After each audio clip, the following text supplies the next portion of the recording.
Ma mission TV, le miroir du monde. Je l'annonce à ce jour. Les gens vont comprendre que babanda ko beta bango balobi ba formol, babanda ko kosa bango na idée bati kaka kabilisme kindi. C'est tout simplement quoi? Les gens ne veulent plus respecter la constitution. Bakomi kolinga kosala oyo eza ba arrangement de salon.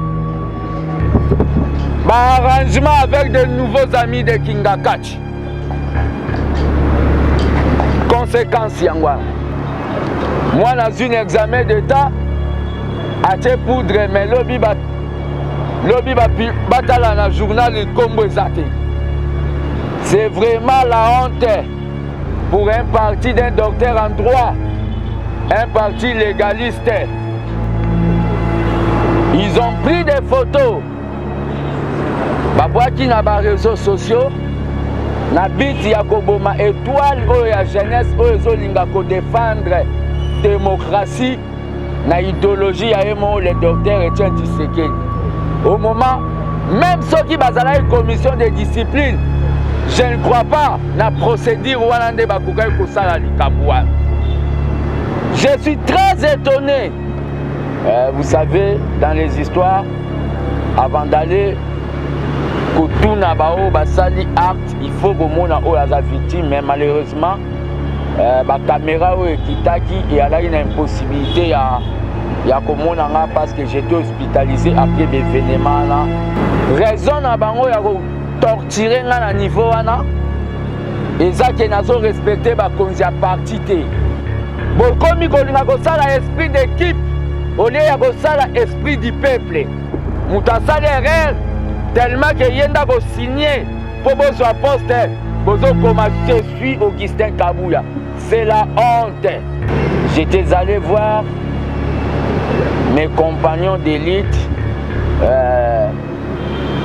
les amis, une association où on a capturé UDPS, babenga ngo force du progrès parce que nous planifié conformément à l'article 26 organiser marche pour na koloba oui na bonne gouvernance pour bazongisela nga téléphone na ngai il fallait na pesa bango mbongo nake koluka mbongo bavandisi nga na se bozwa gilette bakatinga kovo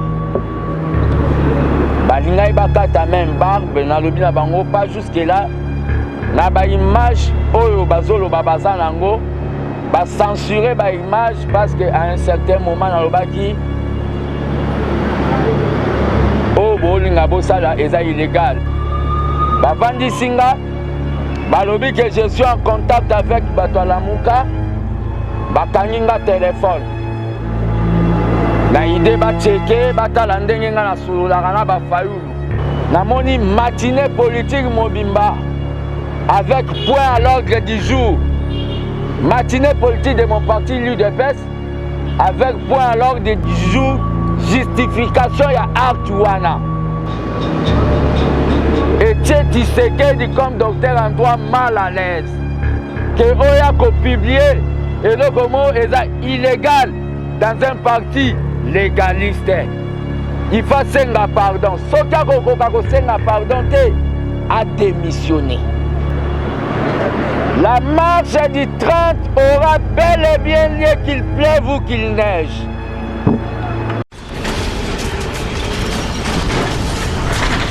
Ma mission TV, le miroir du monde. De la démocratie et citoyens congolais membres de l'UDPS. Premièrement, qui n'a pas réseaux sociaux. Bavandi singa na se bazo katanga suki très sale situation wana et salamaki le dimanche 11 août eza boyendenge na zoloba parce que ngande naza victime. Vous savez dans les histoires avant d'aller Kutuna bao basali acte, il faut que mona o la victime, mais malheureusement ba caméra o ekitaki et ala une impossibilité ya komonanga parce que j'étais hospitalisé après l'événement ya Mabewana. J'étais allé voir mes compagnons d'élite, les amis, une association où on a capturé UDPS, babengango force du progrès, parce que nous avons planifié conformément à l'article 26 qu'organiser marche pour la koloba oui na bonne gouvernance, non na corruption. Tellement que nako jamais rosale le konga moko ba mouvement msu ba contacter ngai na kenda kokutana na bango, c'était le 9 le vendredi. Na kutana na bango to se mettre d'accord que ba ko participer à la manifestation. Il a fallu que tout ça là-haut ba bengi communication na bango, et na communication ana na eko benga bango le 11 na bengi bango na bi bon naza na nzela na zoya poto e bandenge nini toko organiser marche oyo eza prévu pour les 30 bayebisinga yaka toza na base nalobi est-ce que ma sécurité est assurée, balobi nanga oui ta sécurité est assurée. Kokoma na komi place balaki balobi nanga bozwaye bovandise na se Tshisekedi. Je dis bien pas par Fati mais Etienne Tshisekedi. Bavandisinga na se bozwa Gillette bakatinga kovo balingai bakata même barbe na lobi na bango pas jusque là na ba image oyo bazolo babaza nango ba censurer ba image parce que à un certain moment na lobaki oh bolinga bosala eza illégal. Raison na bango ya ko torturer nga na niveau wana eza ke nazo respecter ba konzi ya parti te.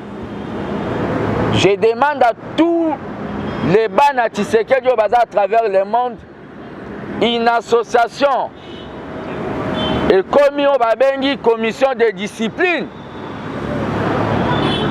Question nazotuna. Parce que moi j'ai une association, Yabato Bavandi Pembe Nangai, Kombo Nango Armée des bâtisseurs Tshisekedistes, ABT. Est-ce que ABT est coquille qu'on se considérer comme une commission de discipline? Mututu atanga même maternelle à répondre non. Bavandi Singa, balobi que je suis en contact avec Batwalamuka, bakanginga téléphone. Na idée ba checker, batala ndenge nga na sululaka na ba fayulu. Après checking na bango, tellement na koma salité so botali ba image, na latake lamba misusu. Nakendaki na ndaku ko changer lamba msu po baloba ike po bazongisela nga telefone na ngai ifale na pesa bango mbongo. Nake ko luka mbongo na ye na pesi bango telefone. Po nazwa telefone ezwaki beaucoup d'heures. C'est ce qui s'est passé. Baye ko zongisela nga telefone. Ils ont pris des photos. Babwaki na ba réseaux sociaux. Na biti ya koboma étoile oyo ya jeunesse oyo ezolinga ko défendre démocratie na idéologie ya emo le docteur Etienne Tshisekedi. Babwaki ba photo na kati ba commentaire voici oyo bolandaka. Langage na bango eza ke nga na kenda kozwa mbongo na compte na bango na ebite mbongo oso na kenda kozwa ngo wapi. Mais l'opinion ne doit pas oublier. Na IDPS oyo bato ebele balia me bambongo ya bakombata bazala malade. Nga naza parmi batu oyo diaspora pesaka confiance na opération ya $1 pour Fati na campagne. Mutu oyo nalia mbongo na ye akoki kobenga na émission na bino alobake nga natindaka mbongo pour la campagne à Fati nazwaka quittance te. Je suis parmi les combattants oh nakenda na parlement debout ya Lokele nakuti papa mo banda benge papa Mungala genou et vimba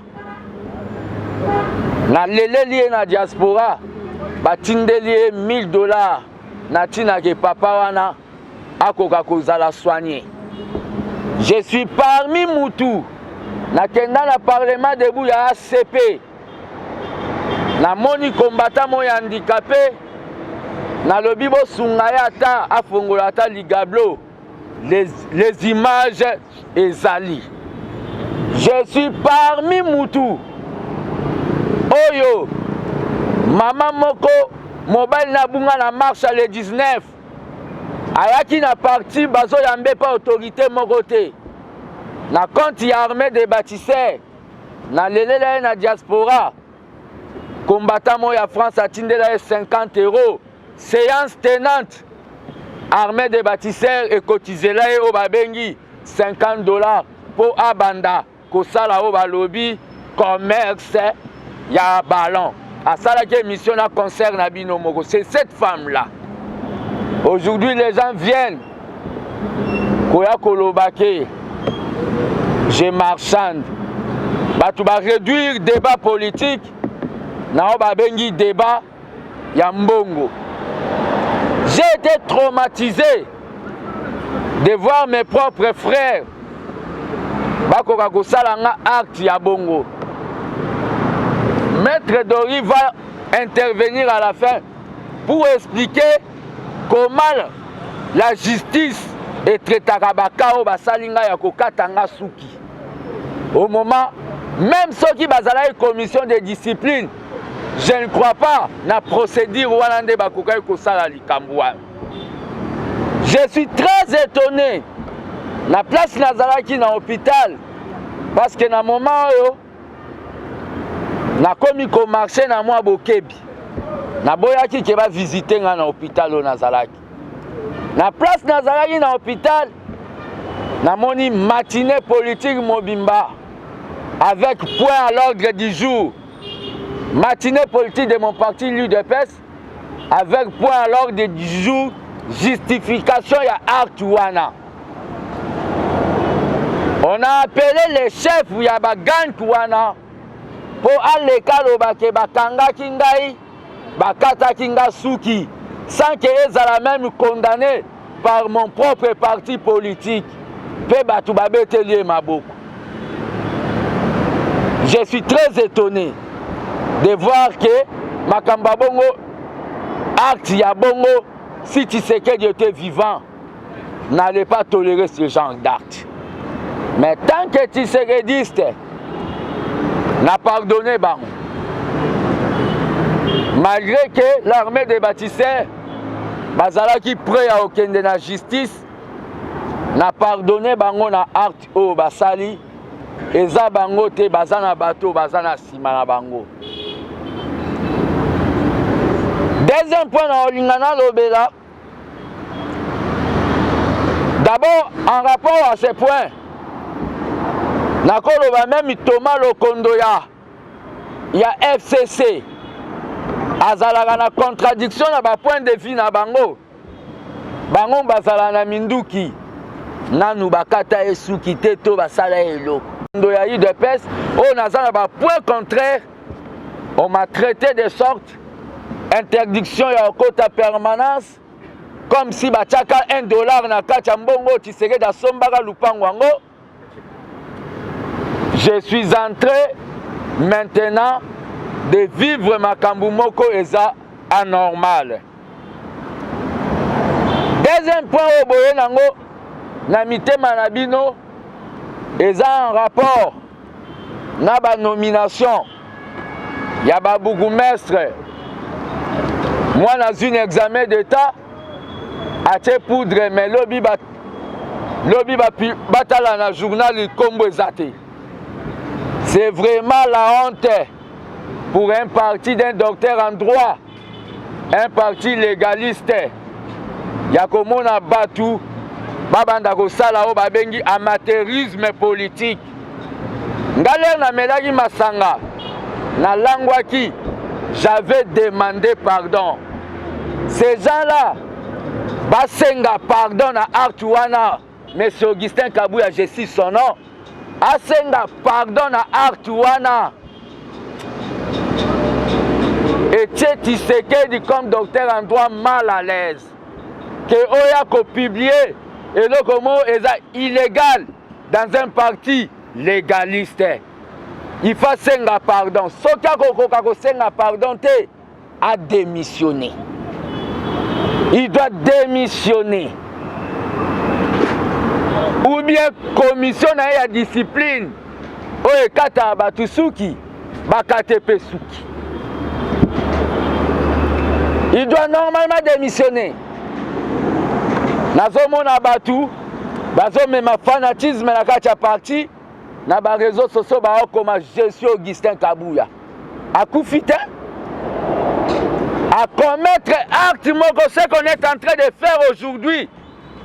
Bokomi kolinga kosala esprit d'équipe, au lieu ya kosala esprit du peuple. Mutasali erreur tellement que yenda ko signer pour bozwa poste. Bozo comme je suis Augustin Kabouya. C'est la honte.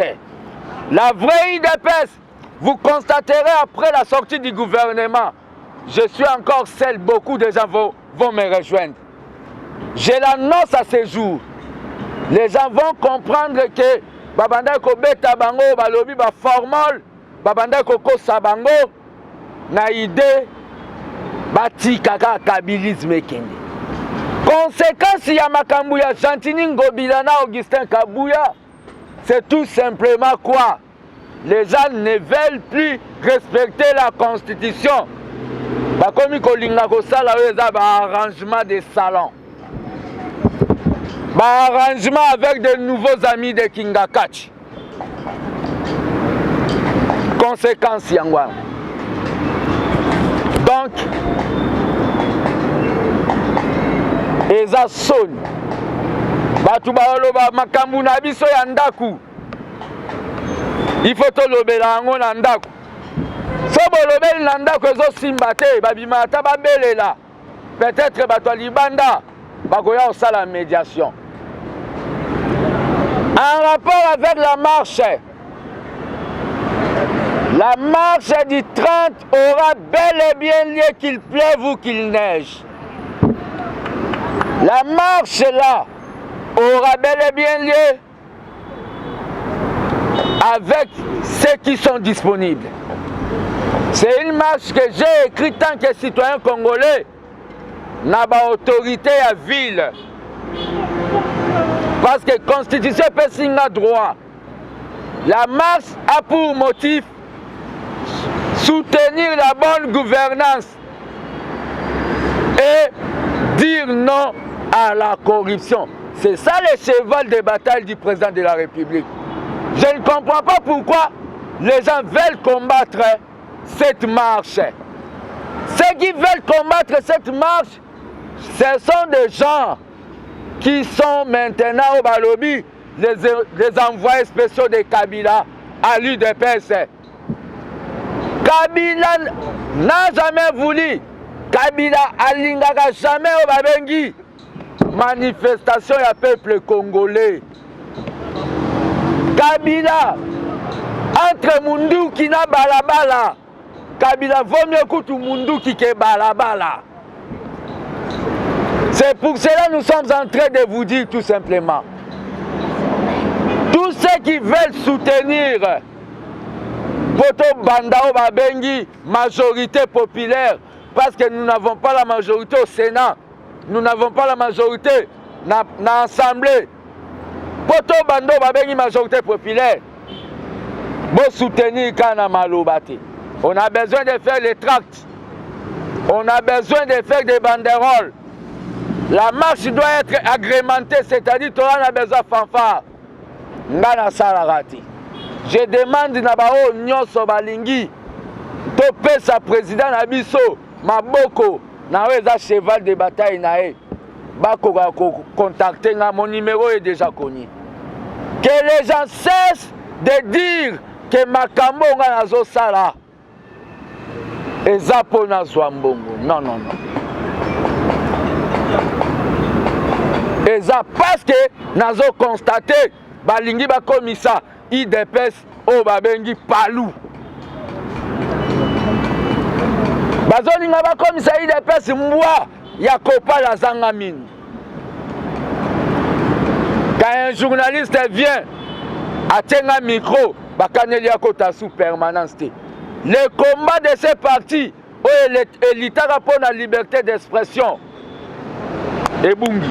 À cause d'un individu, esprit d'équipe. Je suis en train de dire, pour vous donner la parole s'il y a des questions, à M. Kabila, qu'il sache, à Tazuba Tshisekedi, comme si Bango Bato Kingakati. Moi, je suis là, je vais défendre l'idéologie de l'IDPS. Et quand je suis en train de parler, je sens vraiment l'aura de Tshisekedi.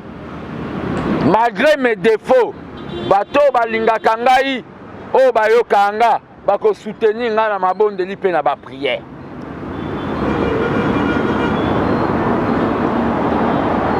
J'ai dit et je vous remercie.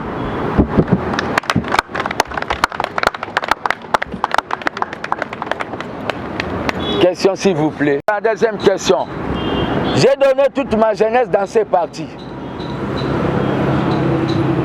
Pour que ne gobandaka iloko moya sika komesana nango ezane kilibalati. Bosala de ana moi 6-5 ans. Ok kobeta par exemple Bibika Pinga je t'aime. Oyebi kobanda koyeba ba comportement na e. Et tchaka pe moi ba mal à l'aise hein. C'est-à-dire, ma jeunesse c'est l'IDPS. Et dans l'IDPS, je suis comme un poisson dans l'eau. Et dans l'IDPS, j'ai été formé par les grands maîtres. Kokende kozale pas maître misusu à kokoka gaz nangati. Et belé kutu lelo ba kokoka gaz nangati. C'est-à-dire, je suis dans l'IDPS, mais je tiens à signaler tout simplement, l'IDPS n'est pas les bâtiments là. L'IDPS c'est tout un état d'esprit. Bato bazana arubayaka na limetete. Bati seredisto batika nanda kubalekyo bayaka nebele. Je suis dans l'IDPS pena répondre lisusu mutu oyo akoka kolongola na IDPS asakufa. Mais en rapport na question na makambo basalenga na ko souhaiter maître Dori n'a qu'à répondre. C'est condamnable. Mais c'est condamnable. Je pardonne. N'a pardonné Bango parce que Eza Bango te batinda ki Bango. Et le président a condamné ça. Vous avez vu le chef du gang là. Quand il a dit que tous humains m'appellent Angomba. C'est-à-dire, le président a condamné ça, c'est pour cela. Basali o babengi matinée politique de justification na acte à barbarie. Mais Nzambe tellement Nzambe basimbi touche ba présenter ba bourgmestre illégal. Question.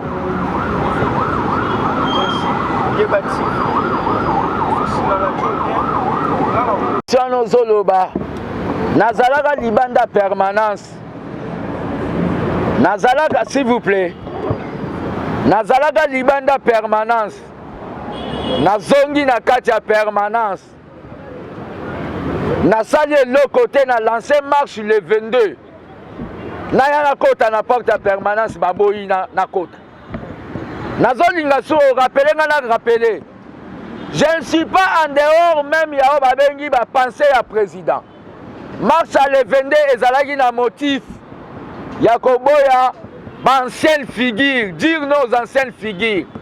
Le président Salibi qui rougité. Vous voyez que je suis toujours dans la logique. Malgré que j'avais annulé sa faute de moyens. Biki Rouge Wanela Kisi que pas des anciennes figures. Les gens disent que je suis rebelle. Non. J'étais allé voir Augustin Kabouya. Et Zangapem a organisé la première matinée dans la politique tant que secrétaire général. Bon, mon dimension nango. Tellement que Batou, Bazar a limité dans l'IDPS, mais télécommande des gens à Kingakati. Kabila a instruit Bango qui n'a pas sous permanence. Bakanisi Kengala Okoma Moubake. Donc ça la UDPS peuple. Je suis dedans. Mais pas dans ces bâtiments. Je suis dans la conquête il y a battu, il y a Tshisekedi Obaya Kate. Oba se refroidisa. Je suis dedans. Ne pensez pas que Atabakati Soukinde Bakataki, Yango c'est comme Kobota. Ils vont tuer l'âme de Tshisekedi pour Libanda. Merci. Une autre question ici. IDPS c'est comme na Kingakati. Mais il y a des gens que Kabila est en train de manipuler pour tuer l'IDPS. Comment les gens peuvent être contradictoires? Le 37e anniversaire, le secrétaire général Kabound, Alobanine, Toko continuer ma marche, Toko côté sa véritable état de droit dans Mboko. Aloban, Lelo Siko, combattant une initiative, Yakosa la marche, Bolobi ke Yazanan. Là, on a une initiative, Yakokende na palais du peuple. Koyebisa muto afinga ki fatigue kebe zalambala suka. Na tuna bango autorisation. Wana babeta maboko. Vous ne voyez pas que ces gens-là, ce sont les gens de Kabila maintenant. On doit se le dire. Question non, monsieur Alain. Question chaîne. Bon, moi je n'ai jamais été postulant dans Marambouane. Moi j'ai dit que je vais rester dans le parti pendant 5 ans. C'est une mission sacrée. Natika Kosenga poste. Mais le problème est que les gens qui ont sauvegardé comme marque à IDPS.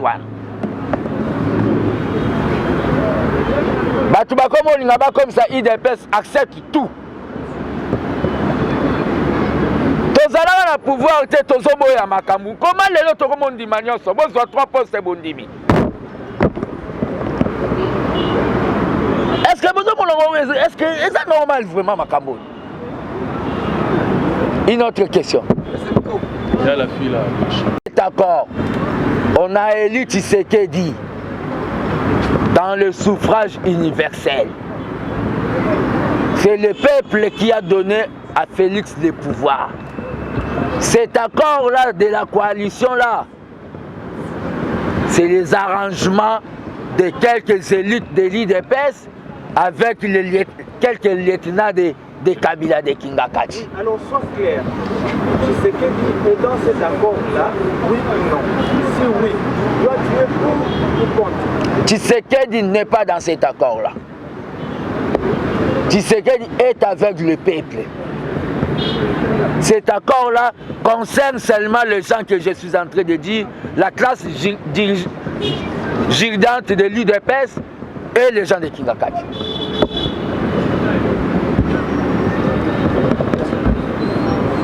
Le 8, na côté ça lettre il y a information parce que tous dans un régime il y a information.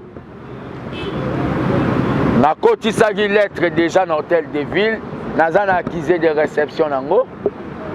Lobby nazo kende ko informer point de chute ya marche, c'est-à-dire madame l'honorable présidente ya assemblée que toko chite wana po azozwa lettre ne information que toko chite wana pour totanga mémo pour te remettre mais tokotanga ngo en dehors il y a espace oyo ba interdisa le bazozwa lettre na oh lobby que précaution par rapport à la marche. Déjà quand l'hôtel de ville est informé, l'hôtel de ville doit informer celui où il y a la direction et à la police. Là déjà je vois le général Kassongo.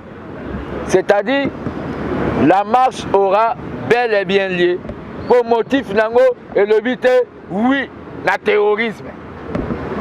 Motif nango est clair. Nous allons marcher avec Obabengi Batiségédiste.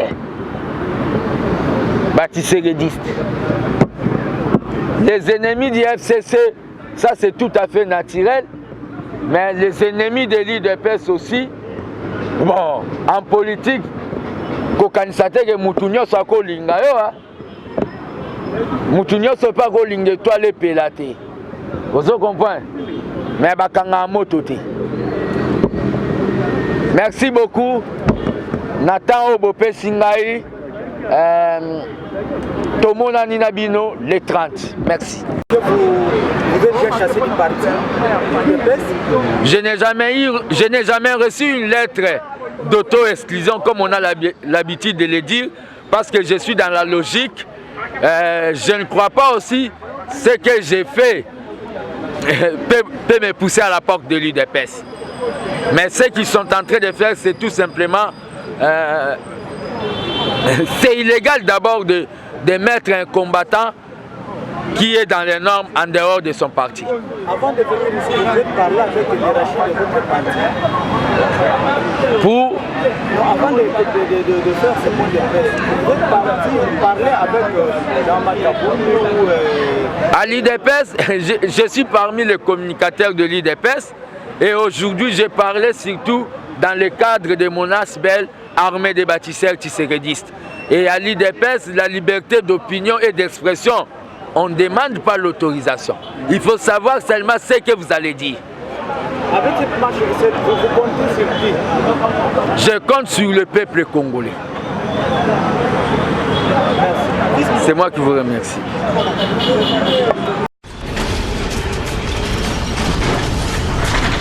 Ma mission TV, le miroir du monde.